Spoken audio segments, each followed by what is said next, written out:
All right, next we have the purchase of the self-contained breathing apparatus, masks, air cylinders, and related charging and maintenance equipment. Good evening, Mayor Didball, members of the City Council. I know we're last on the agenda. I don't know if that's a good thing or a bad thing, but it's always a challenge to follow the Finance Director and the Public Works Director talking about liquids and solids, but I'll try and do my best. So, Putting you to the test. I noticed I didn't mention Mr. Gale's presentation. We'll leave that for another day. So, okay. So, I'm here tonight to talk about self-contained breathing apparatus and what that all means for us here. So, with me tonight, I have Ajender Gill, Bill Fuller, and Jaswant Singh, who are going to help us with the presentation because they're much better at it than I am. So I'll be very brief and cover a couple things, and I'll let them take the presentation and a little demonstration from there. So what is an SCBA for our public here? It consists of an air cylinder, a face mask, a regulator, and a pack.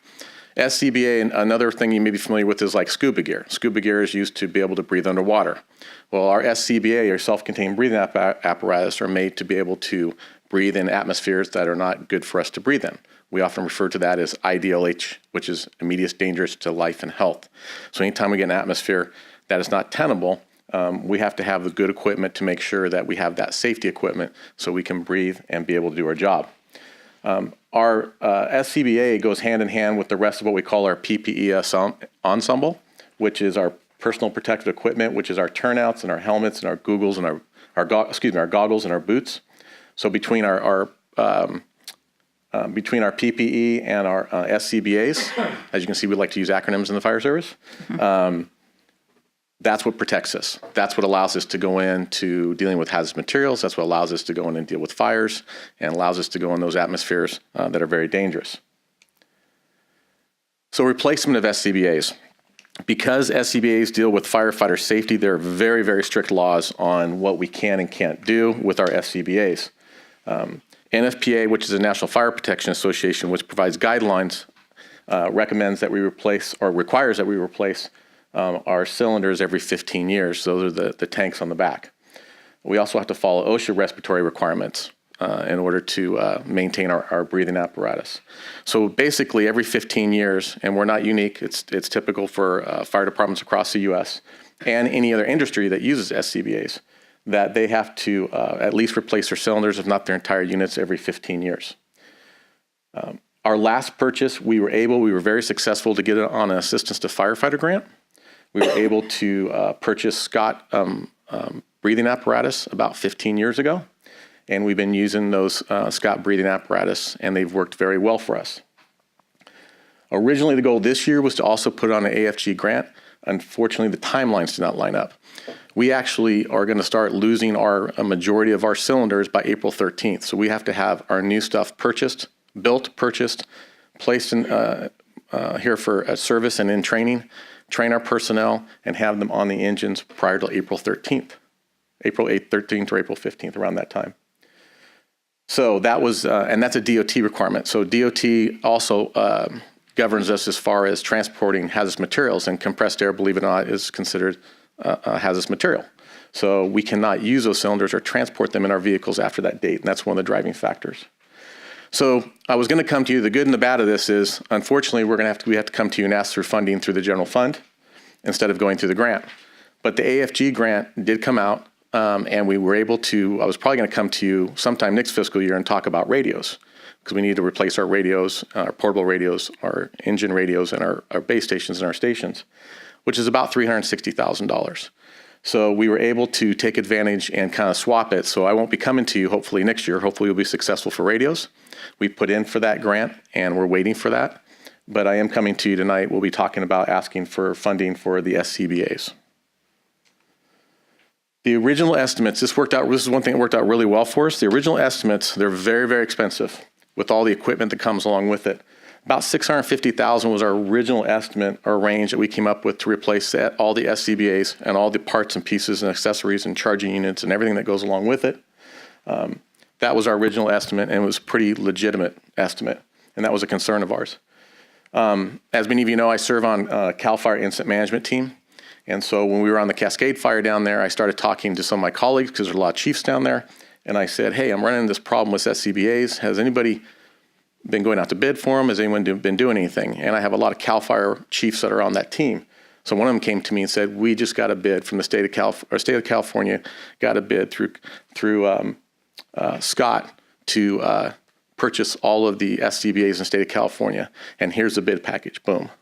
And I looked at that and I saw the pricing, and the pricing was phenomenal. It was excellent, much lower than what we predicted. So the state of California went out and did the work for us through CAL FIRE and was able to get quite a good bid going for breathing apparatus. Like I said, a substantial discount by Scott Manufacturing, which really what it did, it required other vendors to sharpen their pencil to be competitive. So when we started this project, I put a committee together. These two gentlemen led the committee. Bill helped them. I'll let them speak. I'll let them get up here. But the key thing I want to talk about is when we originally got the bid, we were looking at different vendors. And at first, we thought there was no way that anyone can come close to what Scott is and the state bid. We were pretty determined, we were pretty confident that we were going to look at everything, but the state bid was probably going to be the one that we would end up piggybacking. I'd be coming to you and say, hey, we want to piggyback this bid. But actually turned a different direction, so I'm going to let Bill Fuller pick it up from here.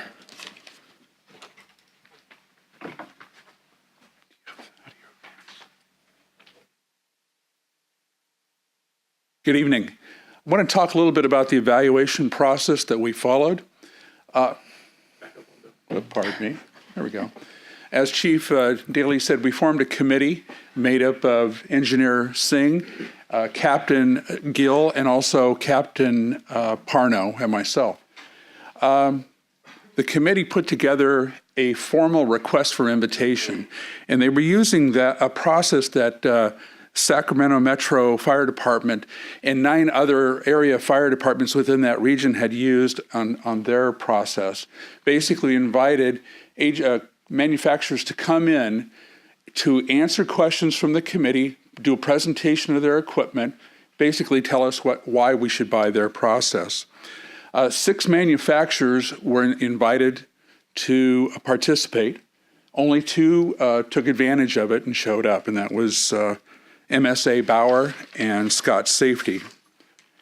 At the conclusion of the evaluation, it was determined that both MSA and Scott were qualified bidders and could meet the department's delivery timeline. As the chief said, we have air cylinders that are going to run out of time. And a formal request for quotation was sent to both firms.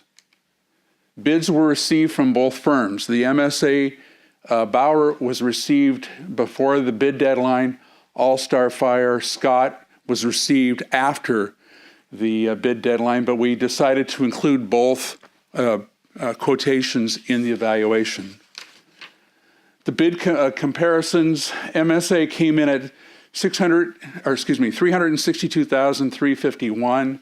Scott came in at $347,434. But one of the things that we found kind of interesting in the pricing is MSA offered to provide us with 5 free lithium-ion rechargeable batteries for every year for the life of the product. So 75 additional batteries that have a value of about $15,750. We did field testing. One of the things that we, as part of this request for information, each manufacturer was requested to provide us with at least 6 SCBAs for field testing by our department personnel. And members of the fire department tested each SCBA as part of shift drills and exercises. When the field testing was completed, the committee conducted a survey of the firefighters to see what their preferences were. 86% preferred the MSA SCBA. And we talked with the we call it the department's SCBA technicians, which are the 3 people on the committee who are certified to work on Scott SCBAs at the time, what their impressions were in terms of ease of repairs, the types of things that they saw that were beneficial for quickly getting things in and out of being repaired and getting them back online. And at that point, I'll turn it over to Captain Gill.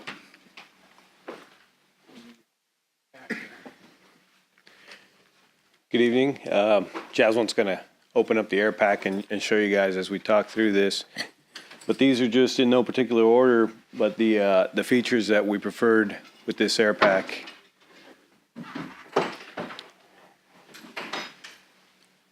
Right off the bat was the remote quick connect. It allows us, right now we've got to manually thread on our packs. This just allows us to push it right on, take the bottles right off,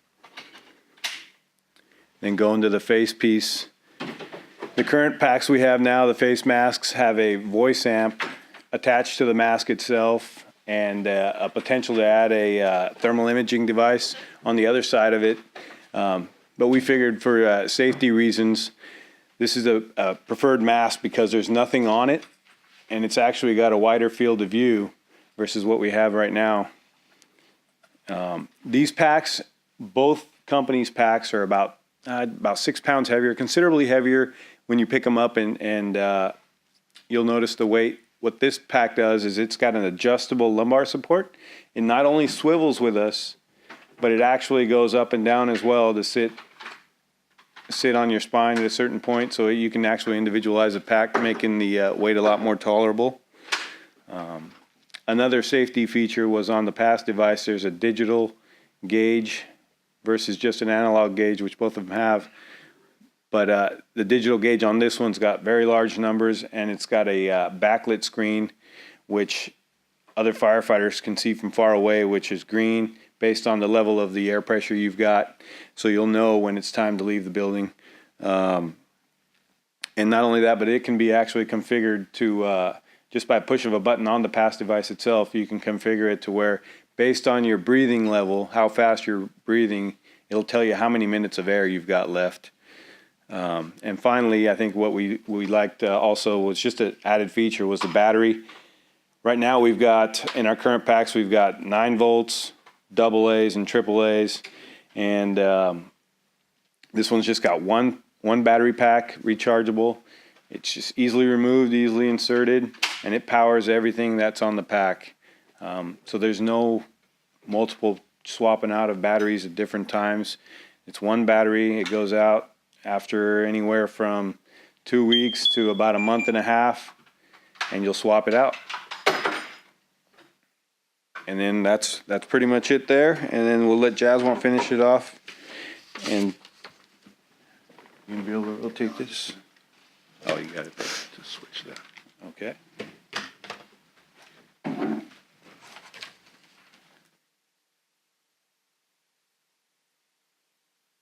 So my goal is to talk about dollar versus value. That's one.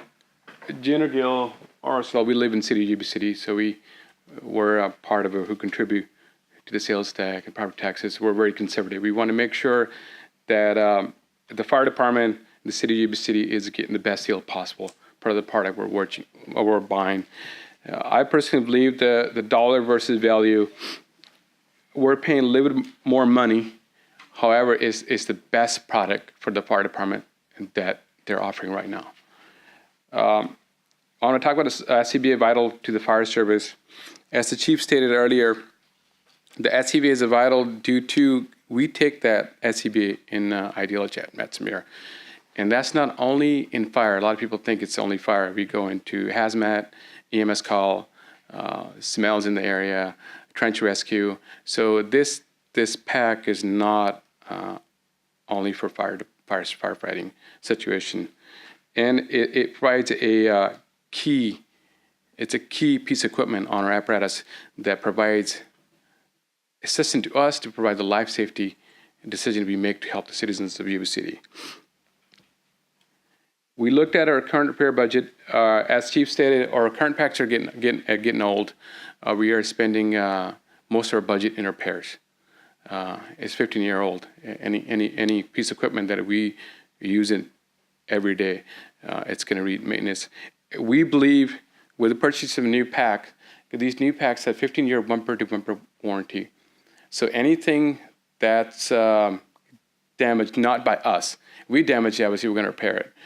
If the pack itself has some issues, the manufacturer will give us the parts. We in-house, Jenner Gale and Dan Parno, will be trained to repair it. We will in-house, will repair it. So I think there's a tremendous saving going with this bag. The 86% survey we did with our fire department, we actually call each individual person. Our perception, I really want to hear.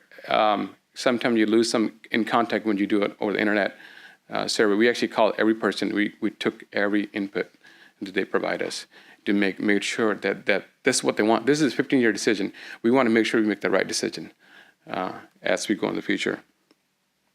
So most personnel obviously prefer MSA G1 over. And one of the best thing is, this was a grassroots decision. It was made by line personnel. We were privileged to work with Chief Daley, who gave us the privilege last year to say, hey, go ahead, search a pack that you guys prefer.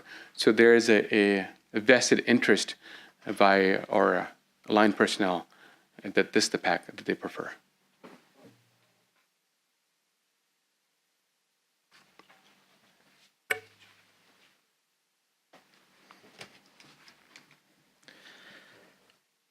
So you can see that the committee put a lot of work into this, and they worked very diligently at putting this project together and looked at it very seriously. You know what police officers, what their firearm is to a police officer is what our SCBA is to firefighters. Because for us SCBAs, I can remember when I was online, I never even let anyone check my SCBA. I always checked my own, because I wanted to make sure that thing worked, because it has to work 100% of the time. It cannot have a failure rate. A lot of firefighter deaths that we deal with, a lot of times are attributed to either a few things, and that is either they lose air, they're low on air, or they get trapped and they didn't plan appropriately for their air use. So this has a lot of safety features, because it's always hard to come up. You always want to be able to go for the best price. And it was fairly close, as you can see. And when you include the batteries, it's actually probably a better deal in our opinion. But it can be a challenge to come in and say, hey, this one's a little bit more, but we think it has the features that are very important for firefighter safety. And the committee reviewed it in great detail, and they took the assignment very seriously, and they did a fantastic job on it. So I thank them for their efforts. So with that, I'm before you tonight to provide a recommendation. And I'll be happy to answer any questions after that. So in the best interest of the city, to go with approve the purchase of 58 SCBAs from MSA in the amount of $367,500, with the finding that's in the best interest of the city. B, authorize the finance director to complete a supplemental appropriation for account number 2310-63404 and transfer cash from Fund 620, the Vehicle Replacement Fund, in the amount of $362,351.63 to purchase self-contained breathing apparatus, SCBAs, masks, air cylinders, and related charging and maintenance equipment. And then C, finally, authorize the finance director to complete a supplemental appropriation for account number 2310-6304 and transfer cash from the Fund 620 Vehicle Replacement Fund in the amount of $5,148.37 to purchase SCBA mounting equipment from Golden State Emergency Vehicle Services. And the reason we broke that out is because the smaller purchase of roughly over $5,000 will be to Golden State Apparatus to buy the mounting brackets that will secure them to the engines. So that's our presentation. I'd be happy to answer any questions. Great, thank you. To the mayor. First of all, a $290,000 less cost does make us very happy, and I know it helps your budget also. So that's fantastic. I'm not as concerned about the differences in the prices because I think the pluses on this are excellent, except for the mask, and I'd like a little more expounding on the differences of the masks and then the need to have the extra attachments or not, because I do like the fact of having a better peripheral vision there. But explain a little more in detail what the other one had the options and things on it. Let me grab a mask. Compared. We can kind of compare what's going on. Right. So our current masks have a voice amplifier. I don't know if you want to show them the voice amp on that one. On that. Yeah. The mask has it on Our current masks have a voice amp on the mask the mask. itself. Okay. And whereas on these packs, everything is on the shoulder straps. Okay. You didn't explain that, so I was wondering, where's the voice amplifiers? I'm So sorry. That's Yeah, okay. so that's, we figured those things after we weighed them about a pound, and they take their own batteries. On our current mask, we have the option of putting a thermal imaging device. Again, on these, if we went with that option, we would just replace the passive device there, and it's got a screen on there. That screen would convert into a thermal imager, and we would just hold it like this and check it out. The Scott masks, they actually will have a screen inside here, which is really neat. But then we just found that in our trials that it didn't work all the time properly for us. It Bluetoothed to the thermal imager, which was on the outside of the mask. It didn't connect a couple times. You got to turn them both on. You got to remember to turn it on from inside. And some guys were just forgetting to turn it on. And once you have this on, there's no turning it on. Versus, you've got that on the outside. You could turn it on whenever you want.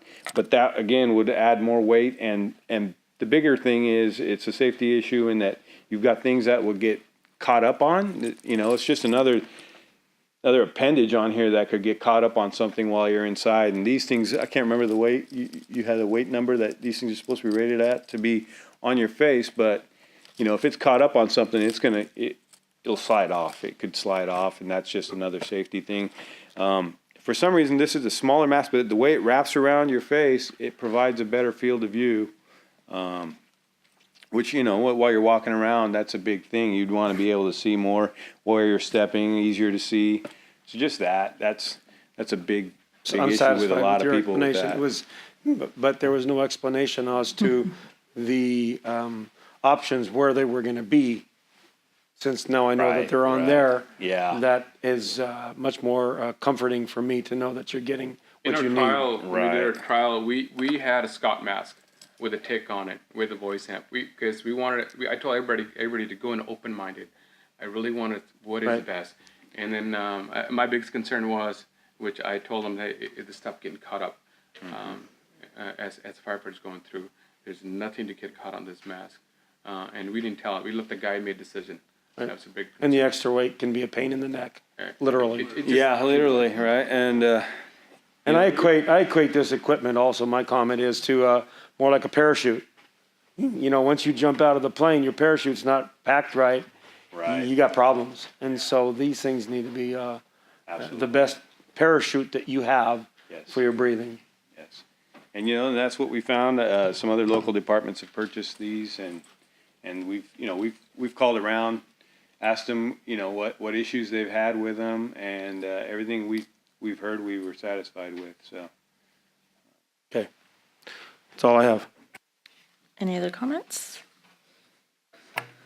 Through the mayor, it's those questions that I have possibly for the chief to be able to answer. Chief, take me through the bid process, how that happened. The generic term was one of the bidders didn't turn in on time. I just need to. As I had said, we went through the evaluation process, the request for information. We sent out invitation to 6 different manufacturers. 2 agreed to come, and they showed up, did their presentation. It's kind of like a pre-bid. Let's just make sure. It's great if you have your product is really inexpensive, but you can't deliver in time, or it doesn't have all the features we're looking for. So that's why we used that request for invitation in the evaluation presentations. We sent out a request for quotation to the 2 companies. We said that we needed the bids in by December 29th. We got MSA's bid on December 28th, and we got Scott's on January 5th. Part of the issue that they had was, this is kind of a different thing. With Scott, under the state bid, we talked, hey, can we piggyback? Well, yes, you can piggyback, but you have to get written authorization from Scott themselves to do that.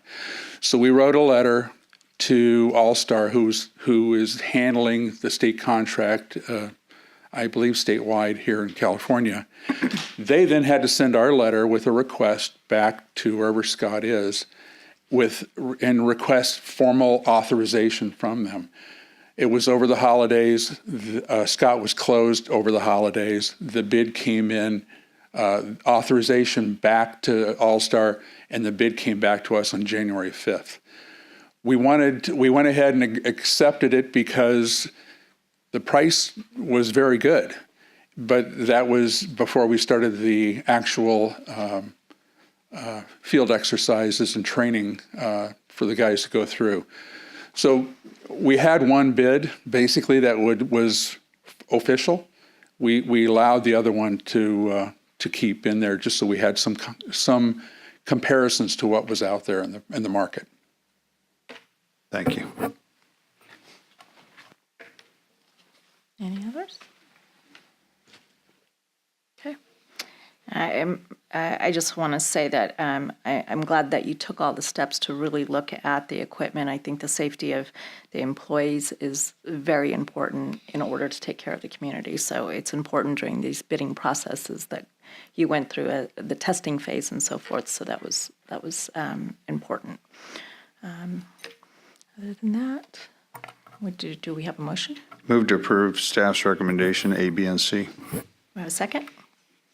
Well, second. Second. Okay. And all in favor?